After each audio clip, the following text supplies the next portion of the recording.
সরকার কাকের মুখে রটল খবর বনে রাজা বাঘ বলেছে জন্তুরা সব এক একে মরা বাঘকে এলো দেখে কেবল আহা উহু কেবল বাঁচা গেছে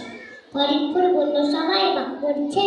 বনে একটা রাজা তো চাই কে তাহলে রাজা হবে সে চুপি মাথায় কাঠা টুপি রাত ফুটিদের ডাকলো কখন হবে তুমি তো সেই রাজা হবে ভালো বললো এই রাজা ওখান থেকে রাখবে আর যাবো এখানটা ঠিক হয়ে যদি তোর কিশোরী একটু তো আর আঁকা পাবি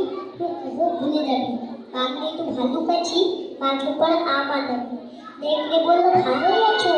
বলবি তুমি ভালো আছো সেখানে বর্ষাবাদ আর সবজি রাজাও হবে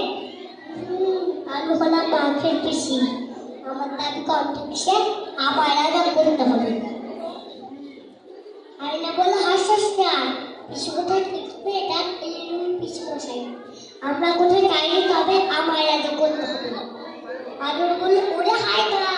তুই দিস তুই পাই না জানিস তো কেউ তোকে চায় না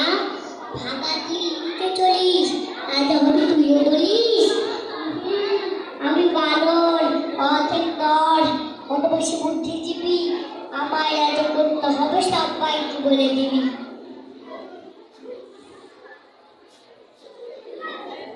ধন্যবাদ ধন্যবাদ তানভীর আলমকে অনেক বড়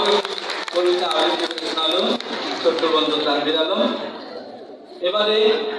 সম্মানিত অভিভাবকদের পক্ষ থেকে